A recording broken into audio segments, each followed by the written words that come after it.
Bismillahirrahmanirrahim. Sebenarnya dalam kehidupan kita banyak yang tersia-sia.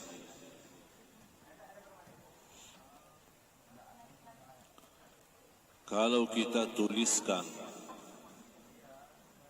apa yang telah kita lakukan selama ini,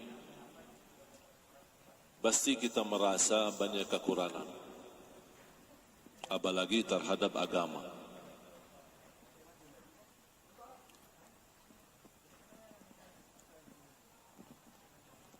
Nampaknya berat kalau kita menuliskan sehari-hari kita,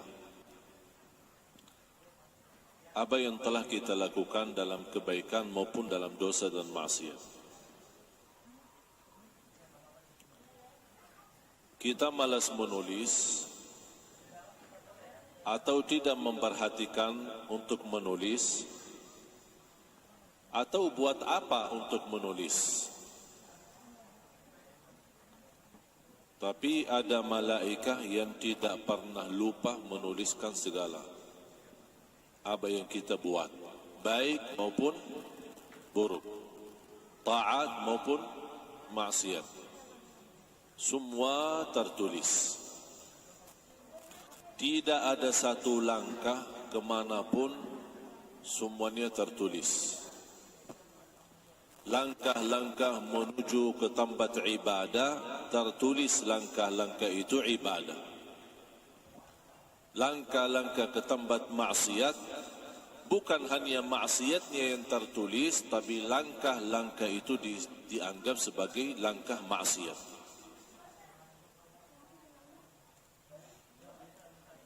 Salah satu karunia Allah Subhanahu wa taala, karena kita sebagai manusia tidak terlepas dari dosa maksiat, Allah menampuni dosa-dosa kita di antara salat-salat kita.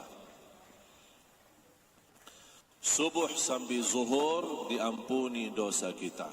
Zuhur sampai asar diampuni dosa di antaranya. Asar sampai maghrib diampuni Allah dosa kita. Maghrib sampai isya diampuni oleh Allah dosa kita. Isya sampai subuh diampuni oleh Allah dosa kita.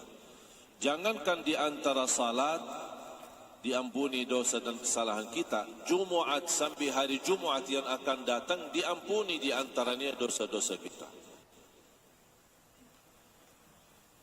Dan selalu saya berkata, berapapun dosa kita, sebanyak apapun dosa kita, jangan sekali-kali tinggalkan salat. Bu, sehat ya? Jangan sekali-kali tinggalkan salat. Mengapa? Karena salat itu termasuk ibadah yang menjaminkan kita selalu mendapatkan ampunan. Wassalatu ila as-salah wal jumu'atu ila al-jumu'ah mukaffiratun lima bainahun. Antara salat, antara dua Jumat diampuni dosa kita.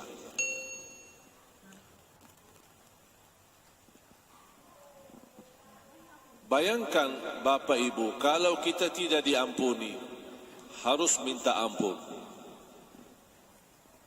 Betapa banyak dosa yang kita lupakan. Berapa banyak dosa yang kita abaikan. Bahkan ada perbuatan yang kita lakukan, belum kita merasa itu dosa, padahal di sisi Allah itu dosa. Dosa kecil, dosa besar, apalagi dosa kecil. Sehari-hari kita tidak terlepas dari dosa kecil. Mata melihat, tangan menambil, telinga mendengar, kaki berlangkah. Ini semua bisa terjadi. Banyak dosa-dosa kecil. Kalau bukan anugerah Allah Subhanahu wa taala, terampuni dosa kita karena salat kita, ibadah kita berat.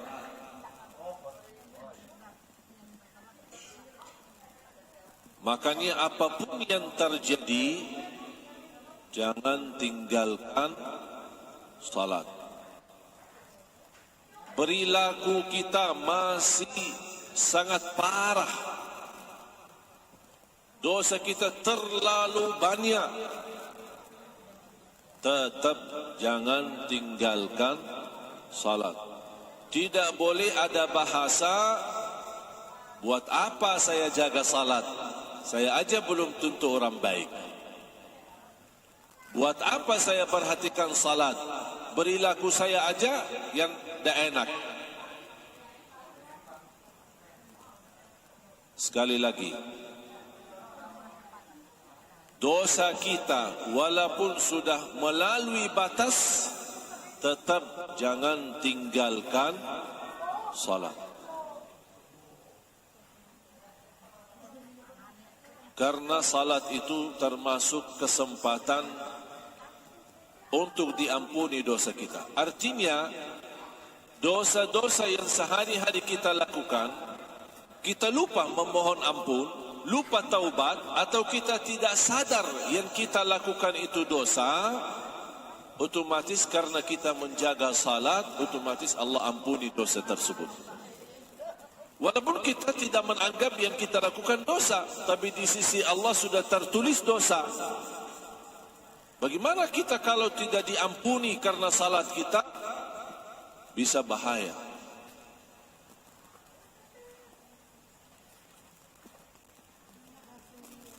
Gunung besar mulai dari batu kecil.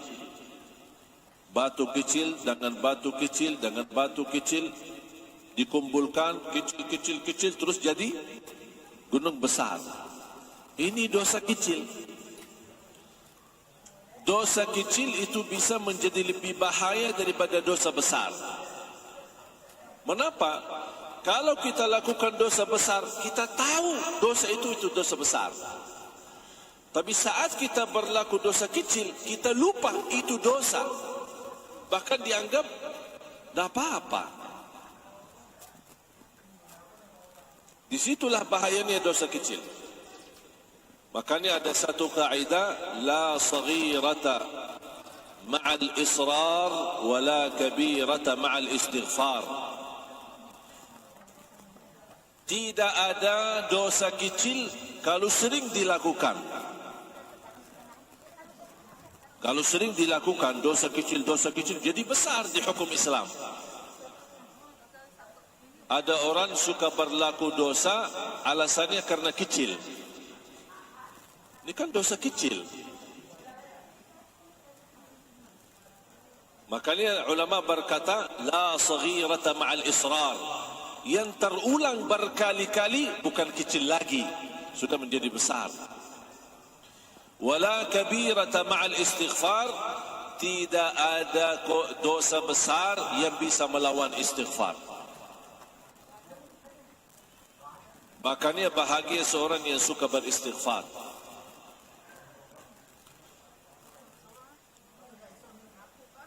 Saya mau bertanya kepada jemaah,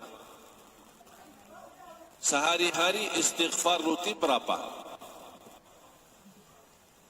Yo, berapa banyak sehari istighfar? Cuma pas ketika ditembak musibah, astagfirullahaladzim, itu aja. Pernah enggak rutin istighfar? Maksudnya apa rutin? Sebagaimana kita ambil air wudu ketika waktu salat dan berdiri di tempat musalla, tempat salat dan salat. Itu kan namanya rutin. Pernah enggak ada istighfar yang rutin? Saya duduk di satu tempat, di masjid, di musalla, di rumah, di kamar sendiri, diamkan diri sendiri, duduk sendiri, hanya isi di waktu itu istighfar. Berapa kali bebas? Kalau Rasulullah SAW setiap hari 100 kali istighfar. Dan itu rutin. Ya Allah, bayangkan Nabi Muhammad, Nabi yang suci, Nabi yang mulia, ma'asum, tidak berdosa, tapi dia beristighfar 100 kali. Kita yang setiap hari berdosa, setiap hari tak sadar tidak sadar menyakiti perasaan orang lain, sadar tidak sadar menzalimi orang lain, menyakiti hati orang tua, menzalimi anak kita. Berapa banyak dosa yang kita lakukan, yang kita sadari maupun tidak sadari, sedangkan tidak pernah istighfar. Rasul aja yang tidak ada dosanya istighfar 100 kali. Seharusnya kita kalau bisa 1000. Karena kita manusia tidak terlepas dari dosa. Jangan malu berdosa, tapi malulah kalau tidak mau beristighfar. Mengapa jangan malu kalau kita berdosa? Karena kita manusia tidak akan bisa terlepas dari dosa. Makanya jangan malu kalau kita berbuat salah. Tapi malu kalau sudah tahu dan kita sadar ini salah, ini dosa, tapi belum mau beristighfar. Ini yang harus buat kita malu. Apa bukti kita tidak bisa terlepas dari dosa dan maksiat? Tahu enggak buktinya apa? Ayo. Apa bukti kita tidak bisa terlepas dari dosa dan maksiat? Buktinya apa? Tidak ada siapapun yang tidak berdosa. Mau dia ustaz, mau dia kiai, mau dia habib, mau dia ulama, mau dia orang biasa, semuanya berdosa. Bahkan tidak boleh ada yang terlepas daripada dosa. Kata siapa? Bukan kata saya. Kata Rasulullah sallallahu alaihi wasallam. Kullu ibnu Adam khata'. Semua keturunan Adam bersalah. Berarti kita tidak terlepas daripada kesalahan. Itu sesuatu mau tidak mau pasti bersalah. Tapi ya Rasulullah, kalau kita memang semuanya harus bersalah atau tidak terlepas dari kesalahan, gimana solusinya? Wa khairul khatta'in at-tawwabun. Bukan persoalannya kita bersalah, tapi kata Rasulullah, yang terbaik di antara kalian yang bersalah, yang suka selalu bertaubat. Jangankan kita istighfar karena salah dan dosa kita, habis salat aja kita istighfar. Kira-kira berbuat salat itu perbuatan dosa atau salah? Salat itu dosa? Apa salat itu kesalahan? Terus kenapa habis salam istighfar? Kan habis salam kan astagfirullah, astagfirullah, astagfirullah. Kenapa? Kan disuruh istighfar karena dosa, istighfar karena salah. Dosa yang kita sadari maupun kita tidak sadarkan. Terus kenapa kita habis salat suruh istighfar? Hah? Belum khusyuk.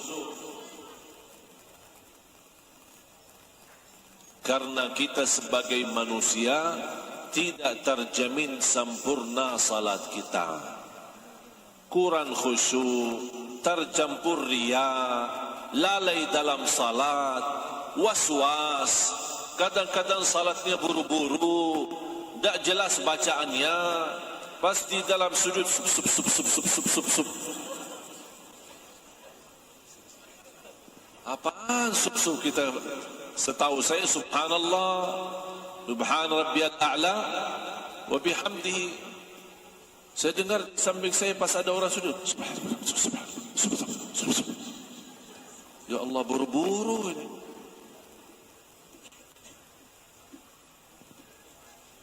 Atau bacaan ini, bacaan ayat-ayat Al-Quran terlalu cepat. Bismillahirrahmanirrahim. Apalagi kalau sir. Kalau sir, kalau jahar masih kita bisa. Kalau sir,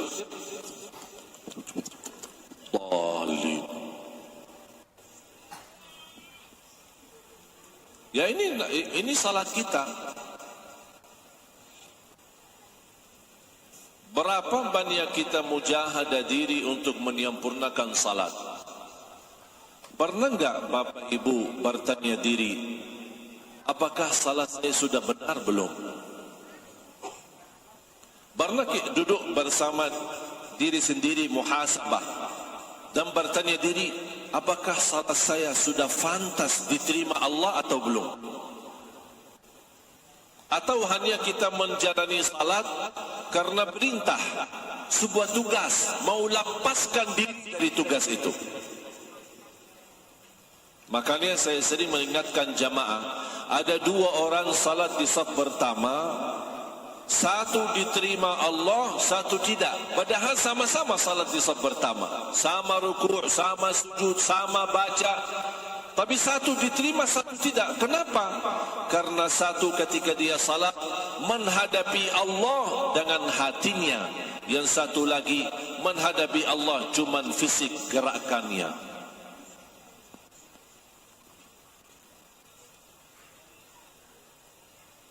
Apalagi kalau kita masuk masjid melihat orang-orang yang sedang salat sunnah qabliyah atau salat tahiyatul masjid. Cuba lihat, pandangin orang. Berapa lama salatnya? Allah.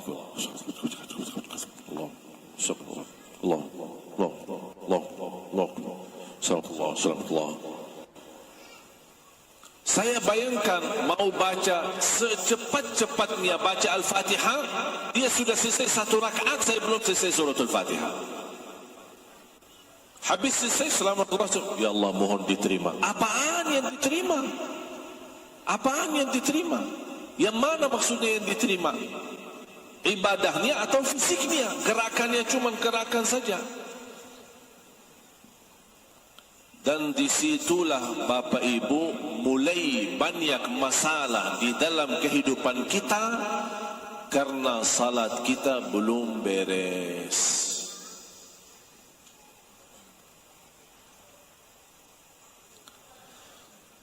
Beda orang yang mendengar panggilan Allah muazzin.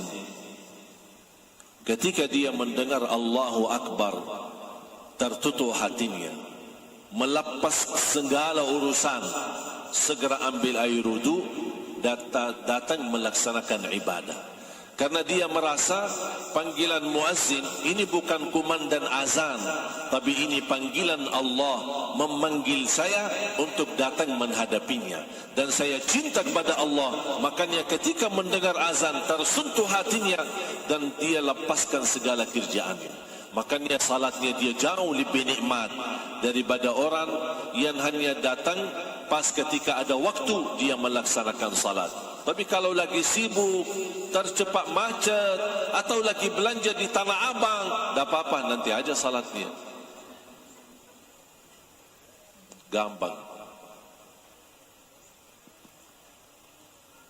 Saya ingat ayah saya tidak pernah marah sama saya, apalagi mau mukul. Kecuali ada dua. Talat salat dan belum setor hafalan. Marahnya bukan main.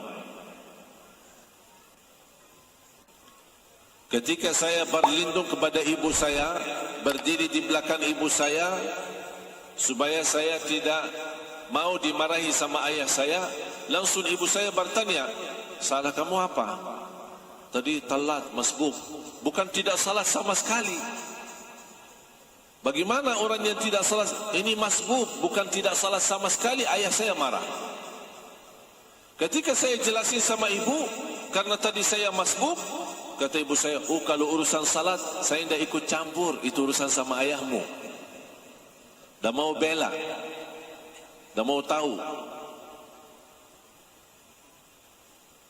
Kira-kira bagaimana kondisi kita membangunin anaknya ketika bangun subuh? Anak-anak kita sudah dibiasakan. Alasannya masih kecil, Pak. Sudah SMP masih kecil Pak. Sudah SMA masih kecil Pak. Belum terbiasa. Tapi coba kalau dibangunin jam sekolah, aduh marahnya luar biasa. Ayo ini telat ini sekolah ini apa ini? Ribut di rumah. Diperhatikan, nak sudah makan nak. Ayo makan ya, biar sehat ya, biar tidak masuk angin ya. Tapi ingatkan dia, sudah salat nak, ayo jaga salat ya, biar tidak masuk neraka ya. Kalau yang dibahas masuk angin, masuk nerakanya dilupakan.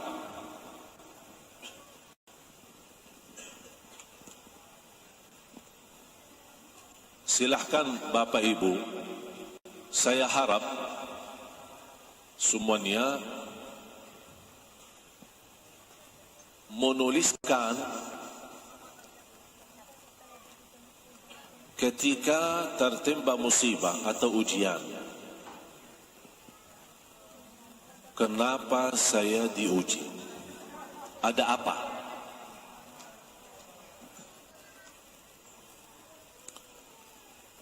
Dan periksa salatnya. Periksa salatnya. Oh ternyata sering masbuh, sering tertinggal salat, sering ketiduran salat subuh, sering ketiduran salat isya, capek, habis maghrib tidur, bangun subuh, isya belum. Atau sering jamak tanpa alasan. Kenapa jamak? Karena lagi sibuk belanja. Jadi zuhur tidak bisa dapat waktu. Kapan salat zuhur? Nanti sama asar. Kalau terjadi seperti ini, itulah sebabnya kita diuji.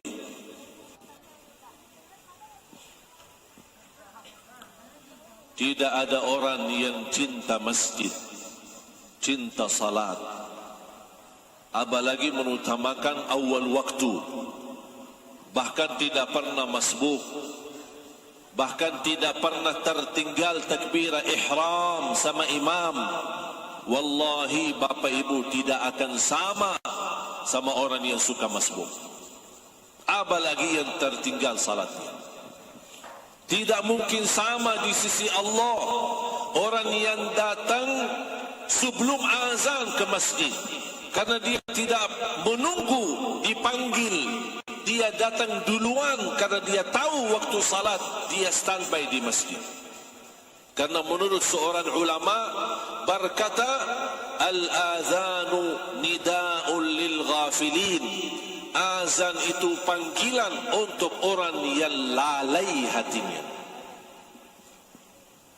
Makanya orang yang suka lalai dipanggil Allahu Akbar, Allahu Akbar, supaya sadar, jangan lalai, sini datang. Tapi kalau orang yang tidak pernah lalai, tidak pernah dipanggil, dia sudah datang duluan. Orang yang datang sebelum azan, orang yang datang saat azan, orang yang datang sesudah azan, orang yang tidak pernah tertinggal takbirah ihram bersama imam, sama yang masbuh atau yang telat salat, tidak mungkin sama di sisi Allah. Bahkan tidak mungkin sama di dalam surga Allah. Tidak bisa sama. Kalau semuanya sama, berarti Allah tidak adil. Dan tanda keadilan Allah, orang yang berlaku baik akan dibalas yang lebih baik. Makanya jangan heran kalau ada orang posisinya di surga di derajat tinggi, ada satu lagi padahal sama-sama di satu masjid, tapi kok beda. Satu derajat di dalam surga, perbedaannya seperti antara bumi dan langit. Itu satu darajat. Bedanya, jauhnya antara bumi dan langit. Berarti naik satu darajat seperti naik dari bumi ke langit. Aduh, jauhnya. Ini padahal jemaah saya, teman saya. Kok bisa jauh dia? Kenapa dia bisa jauh dan tinggi? Karena dia datang lebih duluan daripada saya. Dia bisa mempertahankan diri tidak terlepas dari takbiratul ihram. Dia tidak pernah tinggalkan, jangan salat wajib, salat sunnah, qabliyah, ba'diyah saja tidak pernah tertinggal. Dan itu mereka tidak akan sama di sisi Allah. Walaupun sama-sama baik, jaga salat 5 waktu, cukup enggak? Cukup. Menjalani kewajiban. Tidak ada sunnah qabliyah, ya terserah. Tidak ada sunnah ba'diyah, boleh. Tidak ada qiyamul lail, salat malam, ya bisa. Cukup dengan 5 waktu, terjamin insyaAllah. Kalau kita jaga sebaik-baiknya, terjamin masuk surga. Tapi persoalannya bukan masuk surga. Di mana nanti saya ditempatkan di dalam surga? Sama enggak sama Nabi Muhammad? Sama enggak sama orang-orang yang saleh? Tidak mungkin sama. Makanya jamaah sekalian, tolong jaga salat. Bukan saya maksud jaga salat, bukan berarti Bapak Ibu tidak salat. Saya tahu Bapak Ibu orang yang suka salat. InsyaAllah istiqamah menjaga salat. Tapi yang saya maksud jaga salat, artinya perbaiki hubunganmu sama Allah lewat salat. Coba masing-masing tunjukkan cara yang terbaik kepada Allah dalam salatnya. Misal, ada yang bisa tunjukkan kepada Allah melalui salat, ya Allah, saya mulai hari ini insyaAllah tidak akan terlepas takbiratul ihram bersama imam. Saya tidak mau telat lagi. Ada orang yang bisa menunjukkan yang terbaik, saya tidak akan terlepas daripada salat jamaah.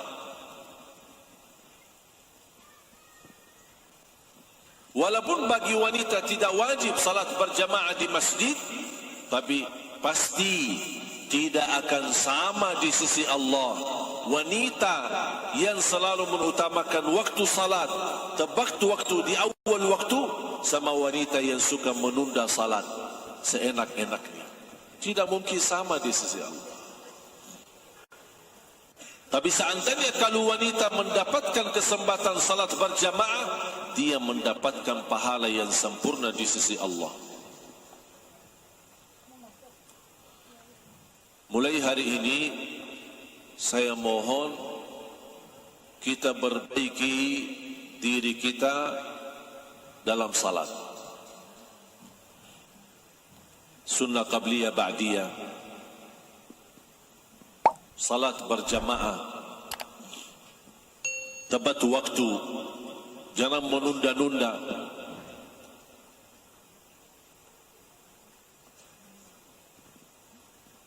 Dan yang terakhir salat malam.